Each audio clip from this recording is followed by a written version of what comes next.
Californians have known for years that our insurance market here is a mess, but it really took the LA fires and the magnitude of destruction to get lawmakers here at the state capitol moving.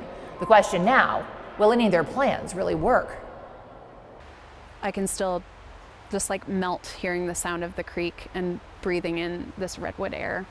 It was a fixer-upper in the Santa Cruz Mountains that Sarah transformed into her dream home. It's so special. But her dream of being a first-time homeowner, it's also turned into a nightmare after the CZU Lightning Complex fire in 2020. Pretty traumatic. Not because the fire destroyed the homes around her. What they put me through. Because of how she says the FAIR Plan treated her. They almost made me feel like I was going crazy. Like many whose homes survive a wildfire, Sarah's was filled with ash and soot and potentially toxic remnants of all that burned around her. I think a lot of people assume it kind of smells like a campfire. It smelled rancid. It almost was kind of sour. But according to court records, the FAIR Plan refused to pay to remove the toxic materials so she could safely move back in. One of the adjusters on my claim, Chad, told me to Swiffer. Sarah's story is all too common. 4 years ago, the Department of Insurance told the FAIR Plan its denial of smoke damage claims like Sarah's was illegal. The FAIR Plan disagreed. Your response was completely inappropriate and dehumanizing, and it felt awful. 2 years ago, Sarah testified at this FAIR Plan Department of Insurance hearing. And none of you will look at me, and that is awful. And little has changed. But I haven't received a penny. The FAIR Plan is still using the same language to deny smoke damage claims for LA fire victims. All of the attic insulation has to be removed. Like Helen.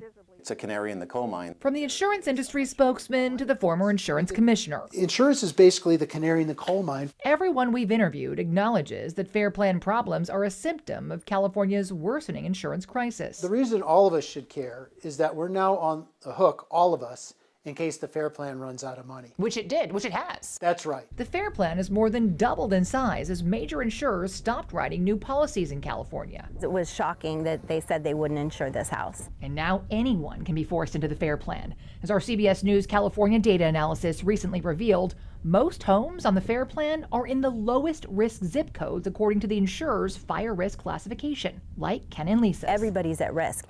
You don't get comfortable with your insurance company right now. They can drop you like that. I was non-renewed, and it happened to me. State Senator Susan Rubio has been chair of the Senate Insurance Committee longer than most state lawmakers have been in office. In the last 7 years that I've been chair, we were not having the types of discussions we're having now. The appetite wasn't quite there. She says the LA fires changed that. Now everyone wants to talk about it. They want to come to the table, and I think it's a good thing. Lawmakers introduced nearly a dozen bills that directly reference the FAIR Plan in just the first 3 months of the year, double the number introduced in the entire last 2-year session. The bills would do a variety of things, ranging from authorizing the state to loan the FAIR Plan money to trying to increase transparency of the FAIR Plan's governing committee. As we recently revealed, the California FAIR Plan is the only insurer in the state that doesn't publicly disclose its financials. Its board meetings, minutes, audits, and reports are private. They won't even reveal who's on the FAIR Plan's 9-member governing board. Now, none of the bills that you're sponsoring thus far directly address that transparency issue.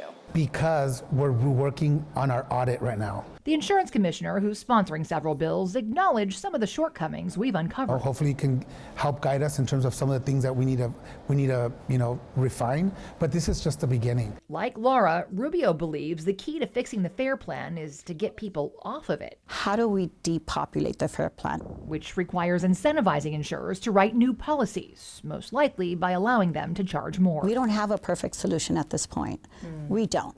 But we do have a lot of great ideas that I think that could eventually turn into good policy. But eventually is a long time to wait for people like Ken and Lisa, and for Helen and Sarah, who spent 4 years fighting the FAIR Plan. I expected them, my insurance company, to restore my home to what it had been before the fire. And they refused. She ultimately paid out of pocket to basically gut her house and make it livable, but she couldn't bear to move back in. So this process was so traumatic for you that you don't want to be a homeowner anymore? Especially not in the state of California.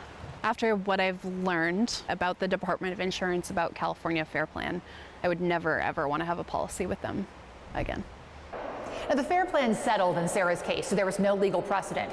But her attorney just filed a first-of-its-kind FAIR Plan smoke damage lawsuit on behalf of 10 LA fire victims. They're suing not just the FAIR Plan, but the private insurers who run it, State Farm, Allstate, Nationwide.